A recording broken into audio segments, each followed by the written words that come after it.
All right, well, thank you again, Sarah, for coming and giving what is the last, actually, in the series of partnerships between Sutterville Elementary PTA and Kaiser Permanente's Behavioral Health Department. We really appreciate you coming. This is third time's the charm. You've done the last two. This is your third one with us. We're really excited. Thank you for helping us understand some of the trajectory of what we've all been kind of dealing with over the last few months. And at this point, I am just going to turn it over to you. Yeah. And again, thank you so much for having me. I really have been enjoying coming here. It's been so welcoming and just a very, very good group of people. And I enjoy talking about these sort of things, especially during this time. This is, as I was saying earlier before we started recording this, is that this is a tough time. I personally have never been in a pandemic before, or a global pandemic. So like, this is really hard for everybody. And there's a lot of emotions that are coming up, a lot of really hard emotions coming up. And sometimes we're having some people just maybe not know how to work with those emotions. So today I'm talking about something that I personally is my favorite thing to talk about, is emotions. Now, our emotions are here for a reason. They're actually here to tell us information, to give us information about things, and kind of help us better understand ourselves. Not only that, I also am providing coping skills for each emotion too. So with that, we will get started. Okay, so I just tapped on this. Actually, you know what? I should back up. My name is Sierra Craney. I'm an associate marriage family therapist here at Kaiser Permanente, what that means is that I am being supervised by someone who is licensed, and they're just keeping an eye on making sure I'm doing what I'm supposed to be doing. So that is my introduction there. So, as I said earlier, emotions are here for a reason.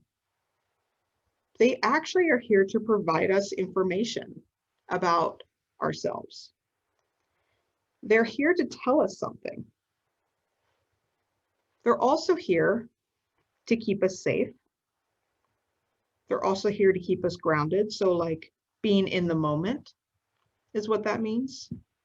Not thinking about the future, not thinking about the past, just thinking about right now.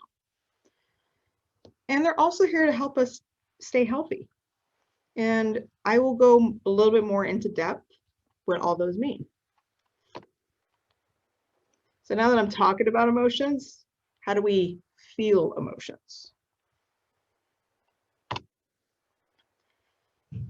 So with emotions, we want to kind of think of them as like a wave of some sort, or a river, or I think at the end here I have bubbles.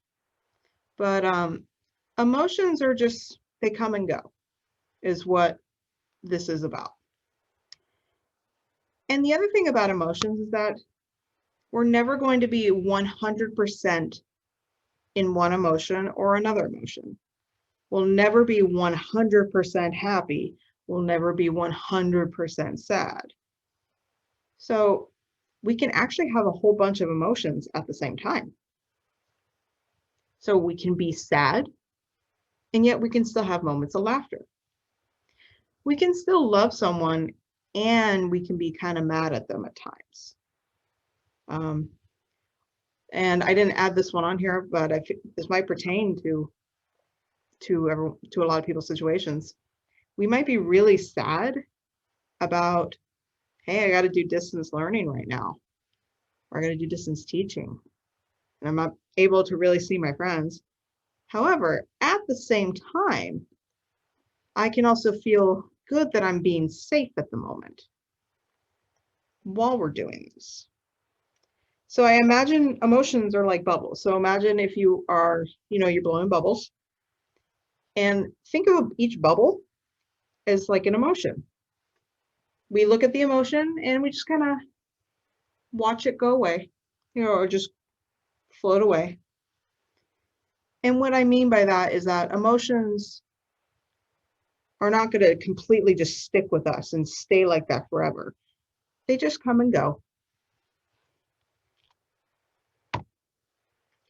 So we can talk about the first one, sadness. So I did put depression on here too, but I want to kind of just more focus on sadness. What is sadness trying to tell us? If sadness had a voice and it was trying to talk to us, what would it be saying?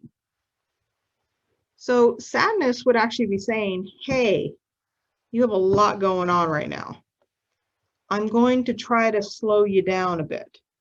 So if you ever felt really sad, have you ever noticed that your body just, you feel really tired and it's just harder to move? That's your body telling you, hey, I want you to slow down because I want you to rest a little bit. I want you to kind of relax and release just release stress that's going on in your body and in your mind. So that's what sadness is actually trying to tell us, saying, hey, I'm trying to take care of you to teach you to slow down a little bit so you can relax. With depression, you want to think of the word depressed, deep rest. Your body could be really exhausted. So it's like just a really long sadness. And so how do we, whoops, sorry about that. So how do we cope with that? What are some coping skills that we can do? Well, whenever we're really sad, I always think that self-care is one of the most important things we can do. And so when I talk about self-care, it's just things that we enjoy doing. Some people really like to read. Some people like to play games. Some people like to listen to music.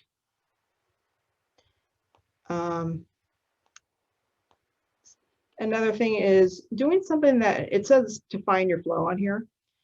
What that means is doing something that you just really enjoy. Like for me, I love to draw. When I start drawing, I don't really want to stop. Like I just really just want to keep going.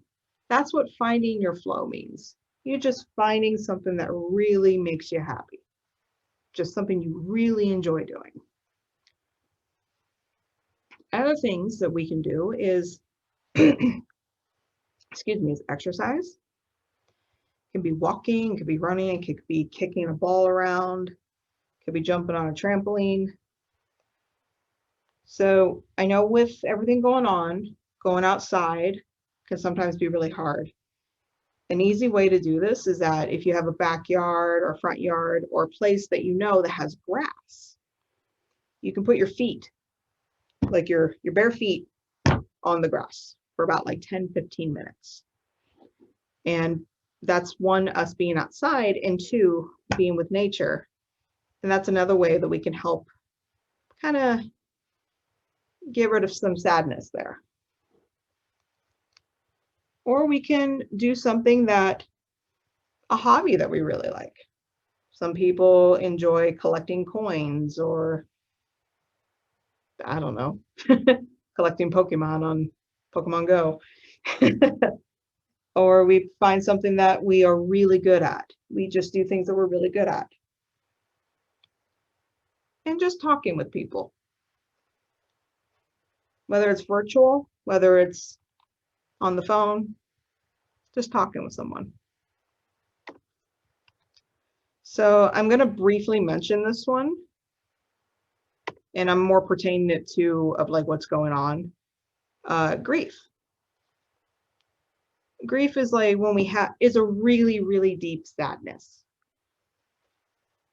And grief can show up in many, many, many ways. Right now, it could be just distant learning. Could be grief. Because this is this massive change that's happening. Or we're not being able to see our friends as much. We're not in our school.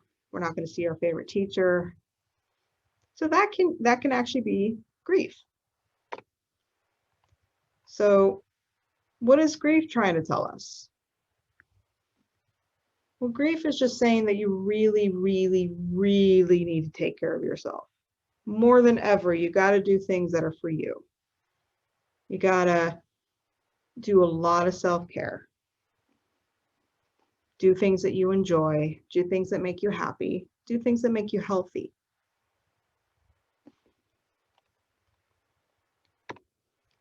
So what are some coping skills that we can do with this? So if you have a giant stuffed animal, you can just give it a really big hug and hold it. You can seek out support from a trusted friend, a family member, a trusted adult like a teacher.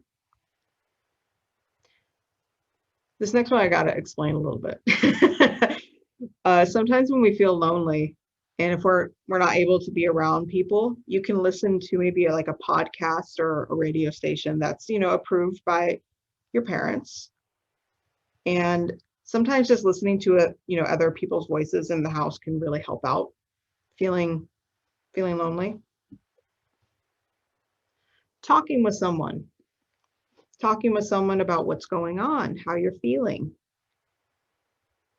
Just be patient and also just get a lot of rest.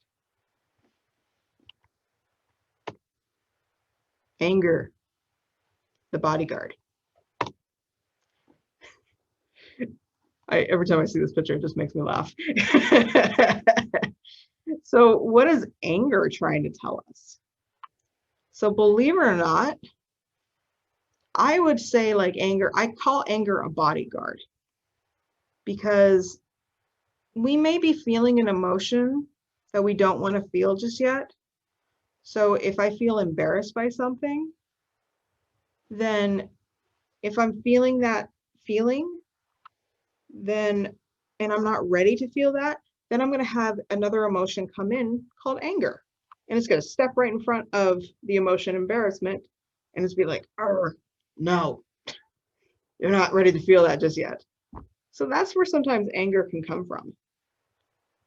When we're angry, it's actually because we could be feeling like, our feelings are hurt, or something sad happened, or we're trying to protect something that we care about. Now, I do want to caution that anger can be healthy if it's used right. We don't want to be angry all the time just because we can.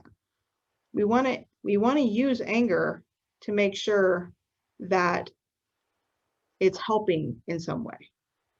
So anger can actually teach us to say no to things. When people are telling us like, oh, you should do this, you should do that, and you don't want to do that, or you don't want to do something that they're trying to tell you to do, then anger can step in and you kind of get that feeling of like, oh, that really bothers me that somebody's trying to push me to do something I don't want to do. And anger steps in and tells you and helps you to say the word no. It can also help us understand a little bit more who we are. When we're able to say no, when we're able to take care of ourselves in that way, when we're able to hold boundaries, that helps establish and gives us more information about us, saying what I like and what I don't like. So coping skills for anger. I think I mentioned this before. I have something called an emotional container, or an emotional cup. You just imagine a cup inside. The water inside the cup is just all the stuff that's going on, like all your feelings, all the stress, everything that's happening. And when the water gets really high, that means your cup is about to spill. And we don't want that cup to spill. So we want to check with ourselves and say, okay, how full is my cup? All right, my cup, it's halfway. It's halfway full. And when it gets to maybe more than halfway, what we want to do is a coping skill to kind of help lower the water in that cup a little bit more. And Some coping skills we can do are breathing exercises, like our star breathing. I think I mentioned star breathing at one point. You can breathe in, hold, breathe out, hold, breathe in, hold, breathe out, hold. You could do this. Mindfulness exercise. If you were with me for sitting still like a frog, this is where we try to be mindful like a frog, observe what's going around us, pay attention like a frog, breathing in and out like a frog with our frog belly. Muscle tension and release, when sometimes the anger can feel like it's just really in us, so we can just really scrunch up all the muscles in our body and release. And that helps kind of relax us. Exercising, so taking a walk, kicking the ball around. Venting, which is just talking to someone about how you're feeling. The way we want to look at how we want to release these feelings of anger is imagine a giant balloon. The balloon, the air inside of the balloon is just all the frustration, all the stress and everything going on. And if we just keep piling more stuff into that balloon, boop, boop, boop, it's eventually going to pop. So how do we prevent that? We'll take that same balloon, and to avoid it popping, we want to just release the air out a little bit at a time, which is releasing a little bit of like that stress, that frustration, that anger, the thoughts and feelings out. And how we release that is by these exercises: breathing, mindfulness, muscle tension release, talking to someone. And identify your warning signs, just what happens before you get maybe like really angry. And you can do that with any emotion. Oh, I notice I start clenching my fist more. My ears start getting red. And then I start to get, really jumpy. So those are warning signs, just ways that we can like learn a little bit more about ourselves before anything happens. All right, you guys get a treat today. You actually get to see my two dogs. So nervous, also known as anxiety. This is my dog Pearl when she was a puppy. She did not like bath time, and she still does not to this day. So what is nervousness? What is anxiety? Believe it or not, this is a very old feeling, very, very old. And what it does is that anxiety kind of helps us protect ourselves, keeps us safe. So kind of a little background of anxiety. The way that I view anxiety is that we're thinking about the future, like really just having some just anticipation, just thoughts about the future, like what could happen, what's going to happen. Depression is thinking of stuff in the past, of what already happened.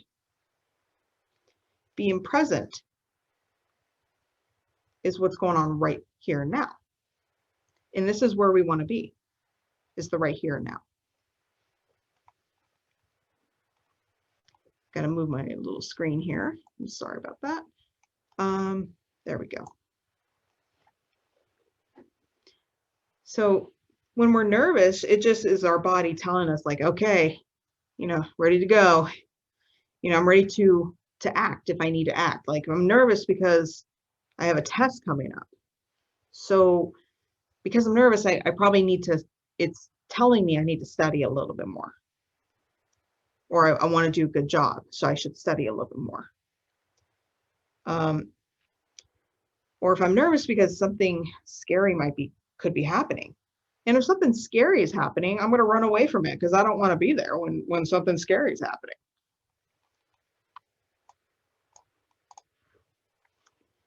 So what are some coping skills for nervousness, for anxiety?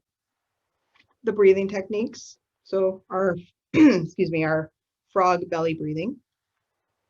Mindfulness, sitting like a frog. Grounding. The way that we can do grounding exercises is just describe in detail what you see in the room. Like right now I'm looking around, it's like, okay, the color on my wall is gray. And I see 2 pictures and there are 3 colors in that photo. There's red, there's green, there's blue. I'm feeling this table. Okay, it feels smooth, feels soft. Maybe not soft, that'd be a weird table actually. Like it's just more smooth. Yeah, just describe what's around you and do that for a few minutes. And that helps us stay here and now. Exercising, so running, playing, and just taking things one day at a time. We can have ideas and goals of what we want to do. However, that might feel like a lot. Like, hey, I got this huge project I have to do. And like there's so much I got to do with it. Instead of thinking that, we can just take it little by bit and just go, okay, I'm going to finish this little piece. Cool. I got that done. I'm going to finish this little piece next. Got that done. And we just take it day by day by day. Yoga and stretching. Stretching is a really good one. You know, take standing, just stretching the arms out, spinning around a little bit. Happiness. This is Bear. He just has the best smile in the world. And him and Pearl are brother and sister. So what does happiness do? Happiness kind of gives us a sense of like really cool things, of like wondering about cool things, and you know, making us looking forward to the future, looking forward to good things. So it's not really a coping skill for happiness. However, it'd be nice to learn a little bit more of like how we can hold happiness easier. So ways that we can hold happiness is just kind of thinking about like, what are we grateful for? It's like, I'm grateful, you know, I have my 2 dogs. They provide me with so much love and happiness. Or I'm grateful for my friends, or I'm grateful for, you know, whatever the case is. Helping others. There's volunteering, supporting a friend, giving, finding beauty in the world, beauty in people, beauty in nature, finding joy in innocence, watching animals play. I love watching my dogs play. The other day I was outside and I saw a little bird just hopping around. And I took a moment just to look at that. Because it's so sweet and so innocent. And do things that make you happy. For me, it's watching old movies. I'm a huge Charlie Chaplin fan.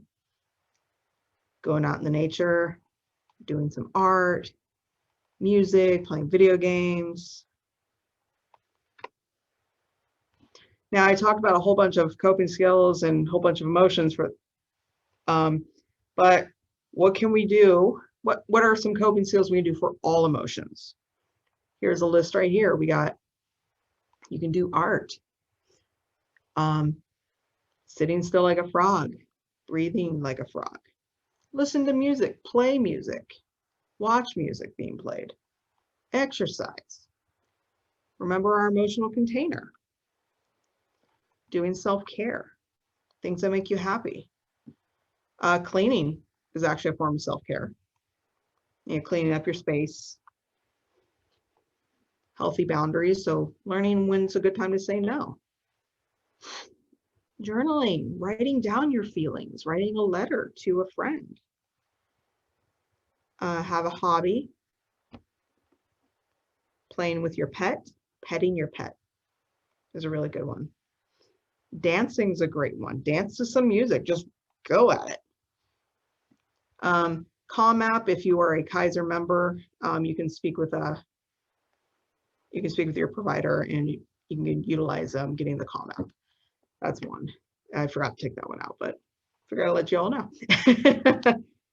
And another one I didn't put on there is, if you are just really, really feeling some stuff, you can actually just take a regular piece of paper, take some crayons and markers, and just go at it. Just color, color, color, color.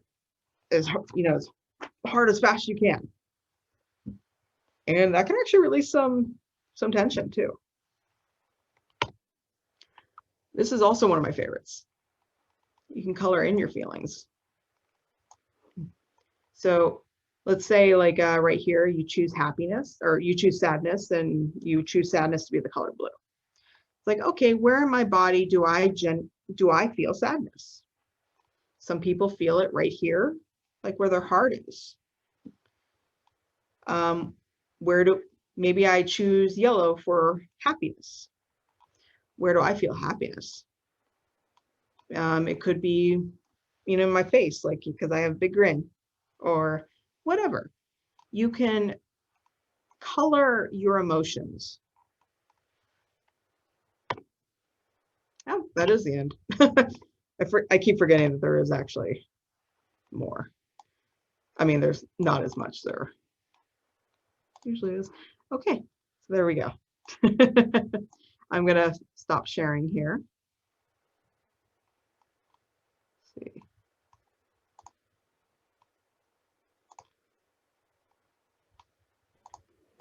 So while Sierra is getting her technology off, does anyone have any questions? Not so far. So I have a question, Sarah. So you've given us over the series a lot of different ideas and strategies, but sometimes the emotions build, right? Mm-hmm. They build, and we might do something in the moment that seems to release, but maybe not resolve what the issues are that are behind the emotions. And do you have some suggestions for recognizing when sometimes you might just need to release, but when you might actually need to resolve? Are you able to give me an example? Well, which ones to pick from these days, right? But so let's go with frustration, right? So and I'll go with my students, right? My okay. Students' frustration. So feeling frustrated or expressing frustration that could have a lot of different root causes, right? Could be because we're in perpetual distance learning, right? Because we're not able to see a big social network, all of these things. And so, giving our children the space to be able to have some tools to release that frustration. But if we're not giving them some tools to kind of address, I mean, they can't remedy the entire situation, right? They can't change the pandemic, but recognizing that there are things they can do with their emotions, but what about giving them a place and space to feel like they have some power agency around the situation itself? I hope that question made sense. Yeah, that made a little more sense. So they're like kind of like a control in some way.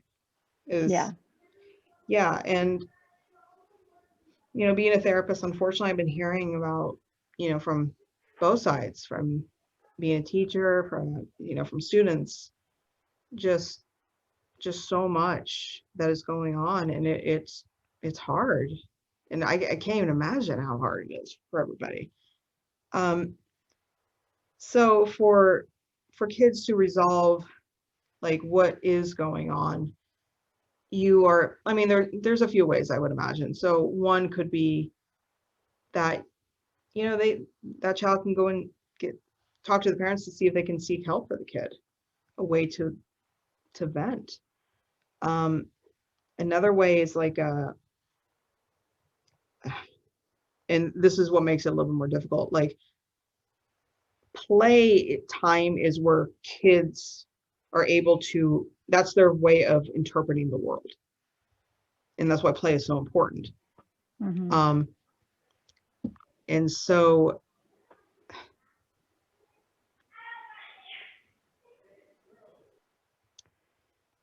how is your structure of the day? Is there like a 15-minute, 20-minute rest where they can go do whatever they want, or how does that normally look for your Yeah. day?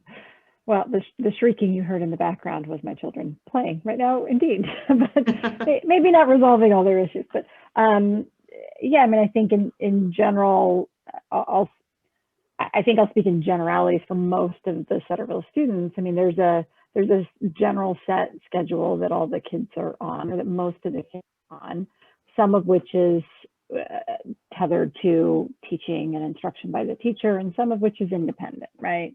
Mhm. And then, you know, outside of that, I think from our own purposes at our house, yeah, I mean, I'm definitely encouraging the kids to get off the screens. Screen time's a whole different subject, right? For a whole another webinar to have about managing that, right? But I actually like what you said. I mean, you're right that the encouragement of the playtime is a way to maybe kind of at least process some of the root issues, if, you know, if there isn't a chance for a child to actually resolve the entire environment in which they're located. So what I'm going to do is I'm actually going to write this down, and kind of what I did with I think the first set of slides is, if I don't have like a complete direct answer right now, I'm going to reach out to our child therapy department and see if they have maybe some things that they've created with their patients, and I can be more than happy to put that on the slides and send them out to Lisa. Okay. Yeah, and that's Great. an excellent question. Yeah, so thank you for that. Thanks. Yeah, otherwise it just, everything feels like Groundhog Day, you know? You deal with something one day and it's next day and all over again. Yeah. Yeah. Yes. The potential. Okay. I'm not sure, Alicia, did you have a question too? No question. I think this one was really helpful for me. I have a kindergartner. So some of like the coloring techniques, and, you know, we've kind of been talking about that with like, you know, how to express your emotions without like, you know, doing so physically or even, you know, verbally, or I guess more in a constructive way. But I think that could really work for him. So, you know, are the slides available? That'd be great, especially to color my feelings. I think I could print that out. So thank you. Yeah, absolutely. In fact, I will be more than happy to send you guys both of my slides. One's that's tailored for children, the other one's tailored for my adult patients. So I definitely took out a lot of information. So I can try to like get to, you know, just try to explain it easier to the kids. And I will, let's see if I can also put a copy of the Color My Feelings on there just separately. And I do want to point out that dancing is is a great one, because dancing helps us regulate our emotions a little bit more. Touch and hugs helps regulate emotions as well. So if when kids are having temper tantrums, as we call it, like it's because they're not able to express what's, you know, that a need that they're having of some sort. And an easy way, like, this is easier said than done, I totally get this. Sometimes we just give them a hug, and holding them is a way to kind of help reduce that down and to regulate their emotions more. So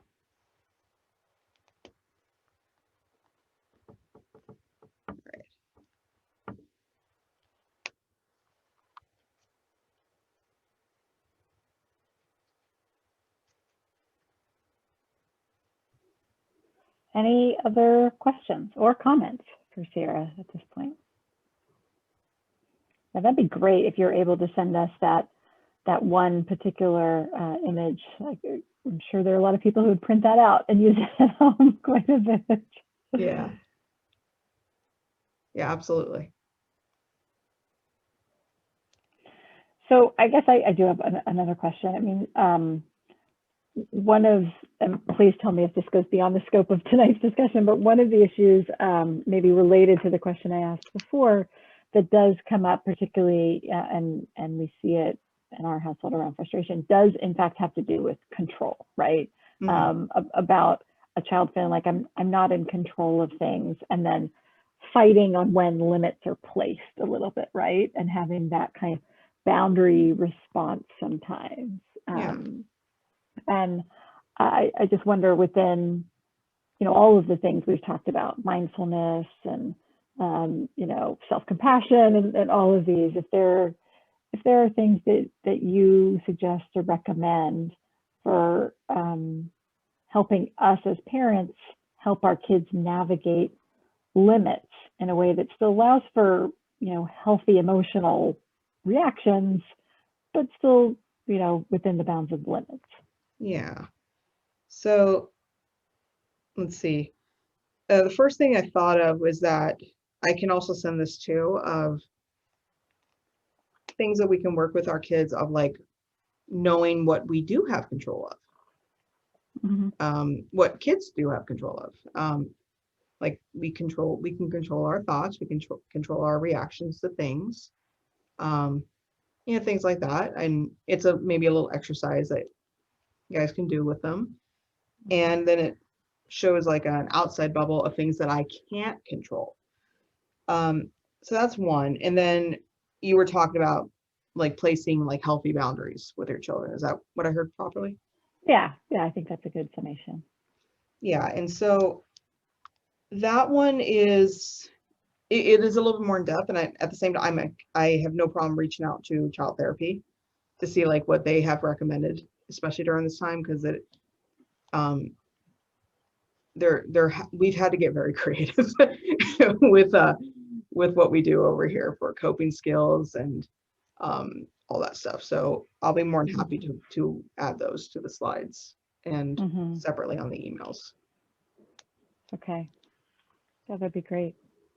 Yeah. So, just writing all that down on my little whiteboard. We didn't mean to give you homework tonight, Sarah. It's not a problem at all. It really isn't. Yeah. I have no problem with it.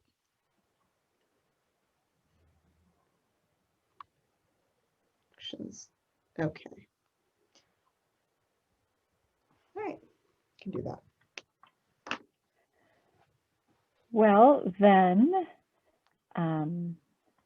if there are no other questions, I want to just thank you again, Sierra, for all of your hard work over this series. I want to thank you for helping us navigate these challenging times and giving us lots of tools and strategies and advice, and most importantly, support and reinforcement that as parents and students are going through all of this, there are ways we can all continue to be healthy and work with each other on this. So absolutely. Thank you for this.